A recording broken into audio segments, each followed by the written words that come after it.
Oke, halo guys and welcome back to my channel Kironima. Di video kali ini kita bakal membahas anime Tensei Oji no Akaji. Nah, ini merupakan salah satu anime yang rilis di tahun 2022, atau nama bahasa Inggrisnya adalah The Genius Prince Quit to Rising a Nation ya. Jadi intinya ini menceritakan salah satu karakter yang dimana dia ini sebagai pangeran yang menggantikan raja, dan harus mengatasi masalah utang negara ya. Nah, jadi ini bagus banget buat kalian yang mungkin suka mengenai politik ataupun masalah ekonomi gitulah ya. Oke, seperti apa light novelnya? Langsung aja, ini dia. Kita mulai dari volume 1, judulnya Wayne Salema Arbales. Nah, itu nama MC-nya guys, Wayne ya, Wayne sama. Oke, chapter 1.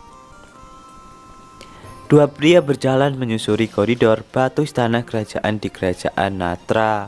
Salah satunya adalah pejabat sipil, yang lainnya seorang perwira militer. Namun, pada hari ini lorong itu tidak dipenuhi dengan obrolan riang mereka, malah tertutupi oleh penampilan yang serasi. Hanya ada satu alasan untuk kesuraman mereka: kondisi yang mulia. Tidak terlihat terlalu menjanjikan, kata pejabat sipil itu dengan suara yang penuh emosi. Menutup matanya dengan erat, perwira militer itu menghela nafas. Dengan cuaca yang mendatangkan malapetaka di seluruh benua, pastilah sangat berat bagi yang mulia, mengingat kondisi fisiknya. Dan jadi dua orang tersebut sedang membicarakan kondisi raja ya. Dia terdiam ketika sesosok muncul di ujung koridor. Pangeran Wayne, selamat pagi.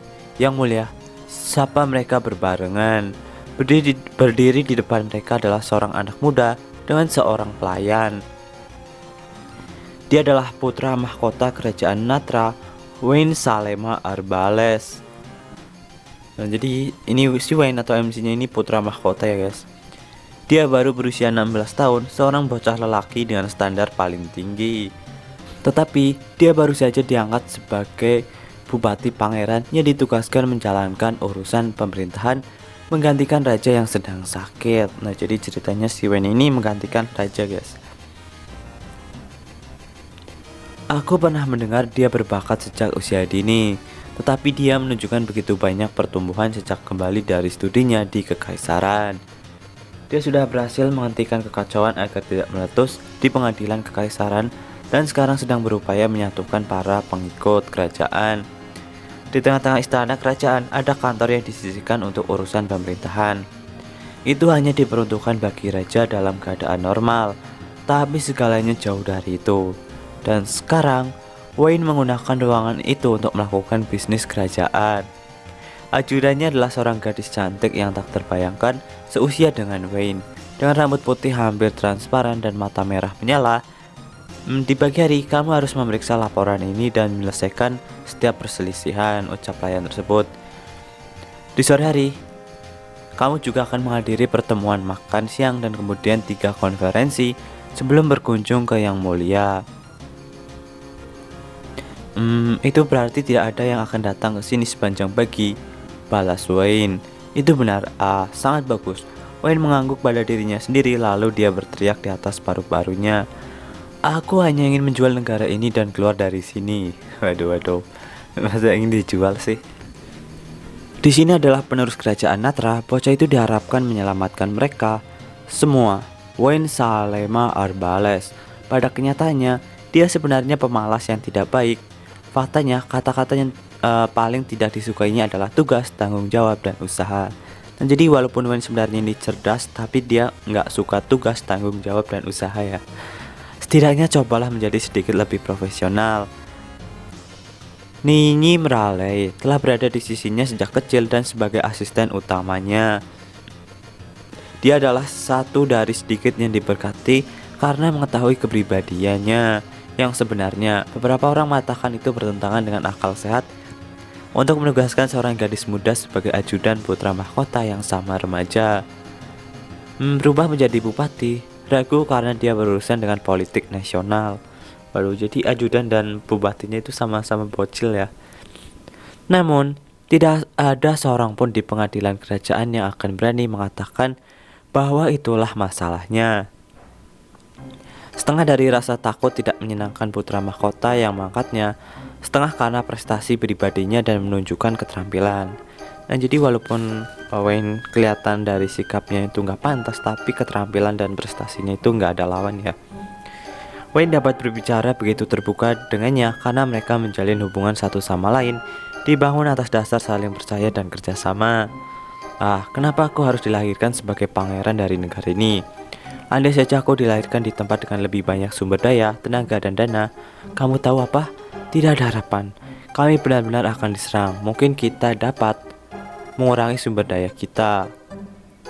Tetapi jika kita melibatkan terlalu banyak tenaga kerja, kita mungkin memicu kudeta. Baiklah, cukup dengan malapetaka dan keseraman itu. Selesaikan beberapa pekerjaan. Ninim, namanya susah apa sih? Ninim ya. Gue nyebutnya apa sih? Ninim. Ninim menempelkan setumpuk dokumen tebal di bawah hidungnya sambil terus mengumamkan khayalan yang liar. Tepat ketika Wayne berbaring di mejanya untuk menggerutu lebih jauh, ketukan datang dari pintu kantor. Kemudian dia melompat tegak pada awalnya ketika pintu terbuka dengan suara yang keras. Itu adalah gadis muda. Apakah kamu di sini? Wayne, ucap gadis tersebut. Dia jelas terlihat sedikit lebih muda dari Nim dan Wayne. Saat dia ke arah ruangan, gaun mesin panas dan rambut hitamnya menari-nari di sekelilingnya. Dia mewujudkan keindahan. Bagian-bagian tertentu dari wajahnya memiliki kemiripan yang mencolok dengan Wayne. Ya, itu yang diharapkan. Bagaimanapun dia adalah Valanya Elk Arbales. Valanya Elk Arbales, adik dari Wayne Salema Arbales. Jadi dia itu adiknya Wayne, guys. Valanya Elk Arbales. Waduh, namanya susah-susah sih. Dengan kata lain, sang putri. Ia pun menyapa Wayne dan duduk di pangkuannya. Itu kamu, Valaya. Ada apa? Tanya Wayne, membuat seolah-olah dia baru saja menyelesaikan pekerjaan yang panjang. Wayne dengan santai menegakkan badan dan mengangkat wajahnya dari kertas di depannya. Langsung acting kayak ngerjain tugas ya, anjir. Padahal tadi rebahan aja. Sebenarnya bukan hal yang penting, hanya saja kamu sangat sibuk akhir-akhir ini. Wayne, kami hampir tidak memiliki kesempatan untuk berbicara. Aku Valanya. Menatapnya dengan harapan di matanya yang berkilau. Apakah aku mengganggu kamu? Tanya Valanya. Tapi kamu tidak akan punya waktu luang untuk sementara waktu, kan Wayne? Ya, para pengikut telah membantu menjaga kerajaan tetap terkendali sebagian besar. Tetapi masih ada masalah di kerajaan. Aku akan sibuk sampai kita dapat menemukan solusi. Maaf, yang benar adalah aku benar-benar suka bermain dengan kamu. Tidak ada alasan untuk meminta maaf, kata Valanya menghibur. Menggelengkan kepalanya, suaranya menjadi cemas. Tapi berjanjilah, kau tidak akan terlalu memaksakan dirimu. Jika kamu pingsan seperti ayah, aku tidak tahu apa yang akan aku lakukan, ucap Valanya.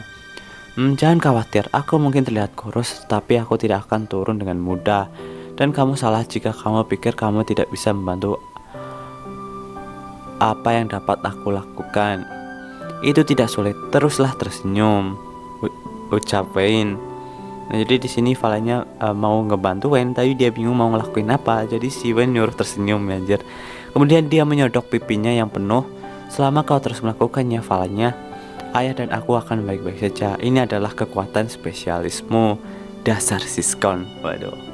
Nah, jadi sementara seperti itu dulu ya untuk versi light novel. Oke, kelanjutannya nanti di video selanjutnya kalau rame dan menarik. Oke, sekian untuk video kali ini. Jangan lupa subscribe and like. Bye bye.